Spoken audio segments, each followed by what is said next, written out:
কুকীর্তি না সুকীর্তি সেটা ডিসাইড করলো কে? আপনার মতন একজন থার্ড গ্রেডেড ইউনিয়ন লিডার?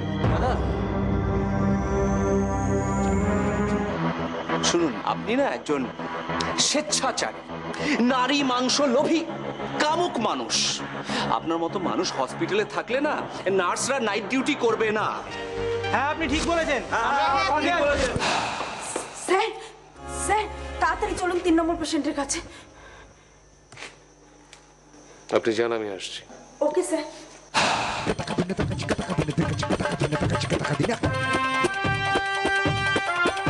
হাসপাতালের মধ্যে এই নোংরামি পেশেন্ট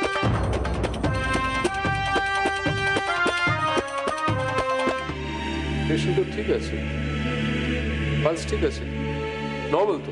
স্যার আমি জানি নর্মালি আছে। নর্মাল আছে, তাহলে আমাকে ডাকলে কেন? স্যার ওরা ঠিক করেছিল আপনাকে প্রথমে উত্তেজিত করে তারপর আপনার গায়ে হাত দেবে। আমি তাই সরি স্যার, এই কাজটা করে যদি আমার কোনো ভুল হয়ে থাকে আপনি আমায় ক্ষমা করবেন স্যার। তোমার কেন মনে হলো যে ভবিষ্যতে ওরা আবার এই কাজটা করবে না? স্যার, সত্যের জন্য মানুষ স্বতঃস্ফূর্তভাবে আন্দোলন করে, আর মিথ্যের জন্য মানুষ একবারই আন্দোলন করে।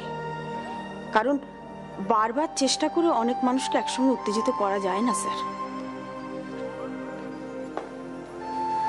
Thank you Soma. ঈশ্বরই জানে এই সব কিছুর জন্য যে আমি তাই। আমি আমার পছন্দ অপছন্দগুলো স্বভাবে সুজাতার পর চাপিয়ে দিয়েছিলাম। ছোট্ট প্রাণ বুঝতে পারেনি, সহ্য করতে পারলো না। সুজাতা, আমি ক্ষমা করে দেবা। আপনি কি কিছু জানেন এক্স্যাক্টলি কি হয়েছিল, মানে কেন এরকম করলো? না, ওই একটি ছেলে তোমাদের কলোনিতে থাকে, পিটার ডিসুজা, ওর ব্লাড ক্যান্সার ধরা পড়েছে। পিটারকে সম্ভবত ভালোবাসে, আর ব্লাড ক্যান্সার ধরা পড়েছে এটা জানার পর ছেলেটি বোধহয় জীবনটা থেকে ওর জীবন থেকে সরে গেছে। Same old story. তা এরপরে মেয়েটি বিষ খায়, বেশ কিছুক্ষণ পরে বাড়ির লোকেরা টের পায়, তখন ওই 4-5টি ছেলে মেয়ে এবং মেয়েটির পিসি তারা হসপিটালে ওকে নিয়ে আসে। এরপরে সুভদ্র সেন ওকে এখানে ভর্তি হতে দিতে চায় না। আমি যদি সময় মতো না গিয়ে পৌঁছতাম ওকে বাঁচানোটাই বোধহয় মুশকিল হয়ে যেত।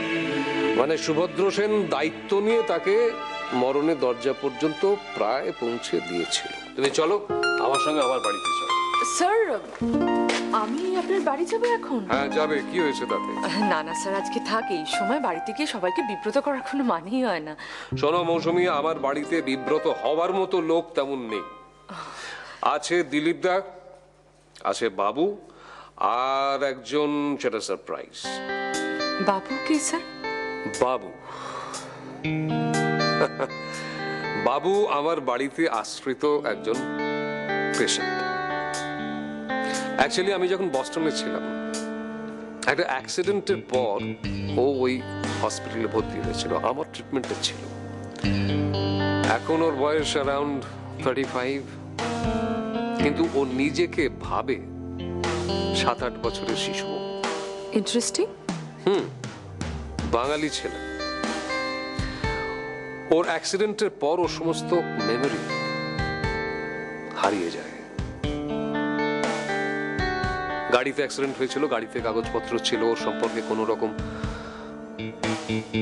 ওকে কোথা থেকে এসেছে এ সমস্ত কিছুই জানা যায়নি। এসো মৌসুমী, এসো। মৌসুমী, এই হলো দিলীপ দা, আমার হোম মিনিস্টার। নমস্কার।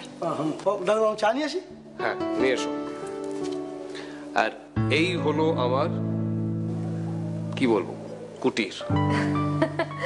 আপনার কুটির খুব সুন্দর স্যার।